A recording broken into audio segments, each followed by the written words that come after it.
बहुत बहुत स्वागत है आप लोगों का आपके YouTube चैनल बातें शिक्षा की। जैसा कि पर्यावरण से संबंधित जो हम सीरीज अभी पढ़ रहे थे उसमें 2 वीडियो हो चुके हैं। आज का ये तीसरा वीडियो है।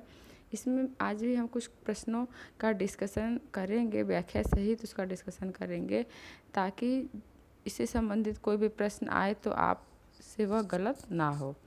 इसके अंतर्गत हम पहला क्वेश्चन देखते हैं। ताज़ा जलाशयों में जैविक प्रदूषण का प्राथमिक स्रोत है।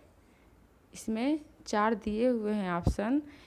कौन सा ऑप्शन सही होगा? नगरीय क्षेत्रों में प्रवाह, कृषि फार्मों से प्रवाह, मल जल का बहिस्राव, औद्योगिक जल का बहिस्राव। कौन सा आंसर सही होगा? आंसर नंबर 3, मल जल का बहिस्राव। क्योंकि ताज़ा जलाशयों में जैविक प्रदूषण का प्राथमिक स्रोत मल जल का बहिस्राव है। घरेलू तथा सार्वजनिक मल जल में मुख्यतः भोजन अवशेष, घर में प्रयुक्त जल तथा शौचालयों में प्रयुक्त जल होता है। इसके प्रदूषण अनेक प्रकार के जीवाणु, खमीर, फफूंद, विषाणुओं के अंडे मिलते हैं और कार्बनिक अशुद्धियाँ जैसे चिकनी मिट्टी, खनिज लवण तथा रेत इत्यादि होती हैं। तो इस तरह से हम देखेंगे कि ऑप्शन नंबर 3 जो है उसका सही आंसर होगा। नेक्स्ट क्वेश्चन पे हम चलते हैं। नेक्स्ट क्वेश्चन है, लहर एक प्राकृतिक आपदा है जिसमें 4 ऑप्शन हैं। भारी मात्रा में सामग्री का उद्भेदन होता है, ज़बरदस्त हवाएं चलती हैं, जल की बलवती लहरें उठती हैं, ज़बरदस्त हवाएं बलवती लहरें उठती हैं। कौन सा ऑप्शन सही होगा? ऑप्शन नंबर 1, भारी मात्रा में सामग्री का उद्भेदन होता है। क्योंकि समुद्री लहरों को औपचारिक रूप से आधुनिक युग की प्राकृतिक आपदाओं में गिना जाता है। समुद्री लहरें पनडुब्बी या तटीय भूकंप, पानी के नीचे भूस्खलन जो भूकंप या जलवायु ज्वालामुखी गतिविधि के कारण हो सकती हैं, बड़ी तटीय चट्टान या झील के किनारे भूस्खलन या समुद्र की तलहटी के नीचे या इसके समीप ज्वालामुखी उद्गार आदि के द्वारा भी उत्पन्न हो सकती हैं। नेक्स्ट क्वेश्चन पे चलते हैं। राष्ट्रीय आपदा प्रबंधन केंद्र के किस मंत्रालय के अधीन कार्य करता है? राष्ट्रीय आपदा प्रबंधन national disaster management authority function under the union ministry of, किसके अंतर्गत काम करता है? ये आंसर आप लोगों को पता होना चाहिए। Answer number option number C यानी गृह मामले। क्योंकि भारत के प्रधानमंत्री इस संस्थान के अध्यक्ष होते हैं, जो 12 सदस्यों का एक सामान्य निकाय है, जिनमें प्रख्यात विद्वान, वैज्ञानिक, चिकित्सकों के अलावा भारत सरकार और राज्य सरकार के विभिन्न नोडल मंत्रालय और विभागों के सचिवों और राष्ट्रीय स्तर के वैज्ञानिक, अनुसंधान, तकनीकी संगठनों के प्रमुख शामिल होते हैं। तो इस तरह से यह जो संस्थान है यह कितना सदस्य होता है? 16 सदस्यीय निकाय होता है, जिसमें राष्ट्रीय आपदा प्रबंधन प्राधिकरण के अध्यक्ष और उपाध्यक्ष होते हैं। कार्यकारी निदेशक इस संस्थान का दिन प्रतिदिन प्रशासन संचालित करते हैं। ठीक है, तो इस तरह से राष्ट्रीय आपदा प्रबंधन काफ़ी महत्वपूर्ण क्वेश्चन है, आप इसको ध्यान में रखिएगा। कौन है? गृह मामले। ठीक है, नेक्स्ट क्वेश्चन पे आते हैं। कूट है, कूट का इसलिए हम इसमें एक आध क्वेश्चन रख लिए हैं ताकि कूट को मिलाने से हमारे कई क्वेश्चन इससे तैयार हो जाते हैं। दिया हुआ है सूची 1 सूची 2 को सुमेलित कीजिए, प्रदत्त कूट में सही उत्तर का चयन कीजिए। पहला बाढ़ है, पर्याप्त अवधि में वर्षा का न होना, सूखा, धरती की चट्टानों में उठती लहरों के मार्ग में हलचल पैदा करना, भूचाल, एक छिद्र जिसमें पिघले हुए पदार्थ निकलते हैं, और ज्वालामुखी, अति वर्षा एवं जल का असमान वितरण। कौन सा ऑप्शन सही होगा इसका? इसमें चलिए हम इसको ऑप्शन से मिला करके देखते हैं। यानी कि बाढ़ जो है वह अति वर्षा एवं, इसका ऑप्शन जो है चौथा सही होगा, अति वर्षा एवं जल का असमान वितरण। सूखा के अंतर्गत क्या होगा? सूखा के अंतर्गत पर्याप्त अवधि में वर्षा का न होना। ठीक है, ये हो गया बाढ़ का चौथा ऑप्शन हो गया। अब हम देखते हैं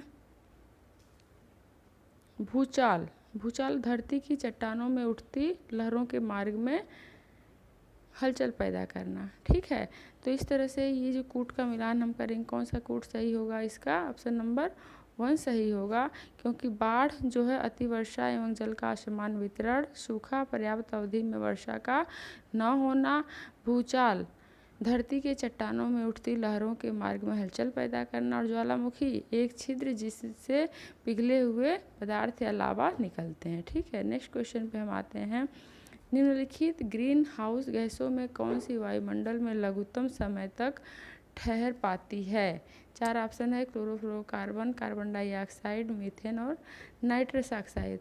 कौन सा ऑप्शन सही होगा? सी सही होगा, क्योंकि मीथेन गैस वायुमंडल में सबसे कम समय तक रहती है ग्रीन हाउस गैसों में, क्योंकि इसका मोलर द्रव्यमान अन्य गैसों की अपेक्षा कम होता है, जबकि क्लोरोफ्लोरोकार्बन, क्लोरीन या फ्लोरीन का कार्बनिक यौगिक जो है वह अधिक हो उसमें जो कार्बनिक यौगिक हैं।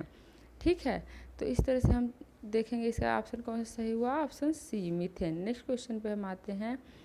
जलवायु परिवर्तन के भयावह परिणामों से बचने के लिए विश्व के सभी देशों में यह सहमति है कि औद्योगिक समय की औसती तापमान की वृद्धि की तुलना में धरती के सतही तापमान को किस सीमा से आगे न बढ़ने दिया जाए। ठीक है, 4 ऑप्शंस दिए हुए हैं। 1.5 से 2 डिग्री सेंटीग्रेड, 2 से 3.5, 0.5 से 1 और 0.25 से 0.5। कौन सा ऑप्शन सही होगा इसका? इसका ऑप्शन सही होगा ऑप्शन नंबर 1, 1.5 से 2 डिग्री सेल्सियस तक। वर्ष 2010 में कानकून मैक्सिको समझौते में जलवायु परिवर्तन के भयावह परिणामों से बचने के लिए विश्व के सभी देशों में सहमति बनी कि औद्योगिक समय की औसत तापमान की वृद्धि की तुलना में धरती के सतही तापमान 1.5 डिग्री सेंटीग्रेड से 2 डिग्री सेंटीग्रेड के आगे न बढ़ने दिया जाए। ठीक है, तो इस तरह से इसका ऑप्शन नंबर ए जो है वह सही आंसर होगा। नेक्स्ट क्वेश्चन पे चलते हैं।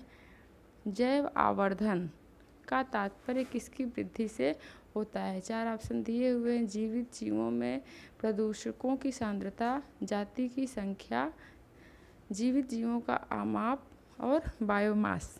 कौन सा इसका ऑप्शन सही होगा? ऑप्शन नंबर 1, जीवित जीवों में प्रदूषकों की सांद्रता से जैव आवर्धन का तात्पर्य होता है। सांद्रता में वृद्धि से इसका तात्पर्य होता है। ठीक है, नेक्स्ट क्वेश्चन पे चलते हैं। नगोया उपसंधि, नगोया प्रोटोकॉल किससे संबंधित है? काफ़ी इम्पॉर्टेंट क्वेश्चन है ये, इसको आप लोग ध्यान में रखिएगा। किससे संबंधित है? 4 ऑप्शन है, जलवायु परिवर्तन, ओजोन क्षय, खतरनाक अपशिष्ट और जैव विविधता। तो यह संबंधित है जैव विविधता से, नगोया प्रोटोकॉल। ठीक है, नेक्स्ट क्वेश्चन पे चलते हैं। सबसे अधिक कज्जल यानी कालिख किससे निकलता है? 4 ऑप्शंस हैं, पेट्रोल वाहन, सीएनजी, डीजल वाहन और तापीय शक्ति संयंत्र। कौन सा ऑप्शन सही होगा इसका? ऑप्शन नंबर 4 जो है वह सही आंसर होगा, तापीय शक्ति संयंत्र। सबसे अधिक काजल या कालिख तापीय शक्ति संयंत्र से निकलता है। तापीय शक्ति संयंत्र के बाद डीजल वाहन में सबसे अधिक काजल निकलता है। ठीक है, अगर तापीय शक्ति संयंत्र नहीं रहेगा तो डीजल वाहन जो है वह पहले नंबर पे आएगा। नेक्स्ट क्वेश्चन पे चलते हैं।